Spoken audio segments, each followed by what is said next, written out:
নমস্কার, আমি অদিতি চক্রবর্তী। সবাই কেমন আছেন? আশা করছি সবাই ভালো আছেন, সুস্থ আছেন। আজকে আমি আপনাদের জন্য খুব সুন্দর একটা ভিডিও নিয়ে এসেছি।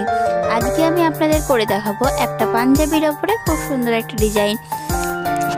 আপনারা কিভাবে পাঞ্জাবির ওপরে ডিজাইন করবেন অবশ্যই এই ভিডিওটা দেখে বুঝতে পারবেন। আজকে আমি ফার্স্টে পেন্সিল দিয়ে পাঞ্জাবির ওপরে এঁকে নিয়েছি। তার আগে একটা কাজ করেছি, তার আগে আমি একটা খাতায় এঁকে নিয়েছি ভালোভাবে ডিজাইনটা, তারপরে এর ওপরে সেই ডিজাইনটা তুলেছি, যার জন্য আরও সুন্দরভাবে আঁকাটা ফুটে উঠেছে।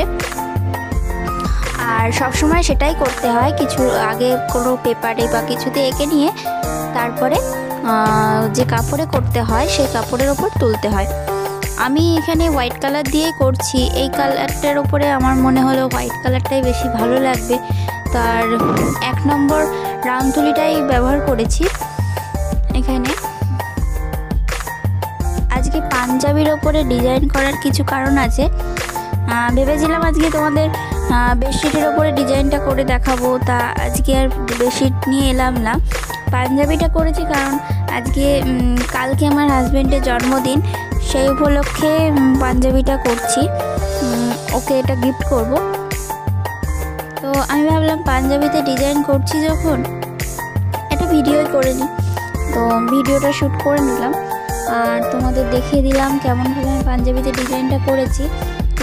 ডিজাইনটা করার পরে খুব সুন্দর লাগছে।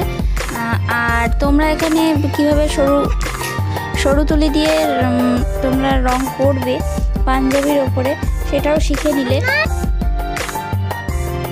পাঞ্জাবিতে আমি রং করার সময় এখানে কিন্তু আমি ফ্রেমের ব্যাপারটা করিনি।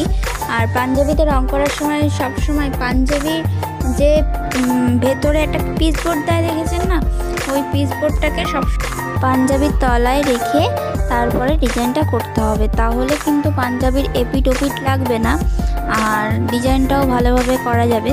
রংটা লেগে গেলে পাঞ্জাবির এপিট ওপিট দেখতেও ভালো লাগবে না।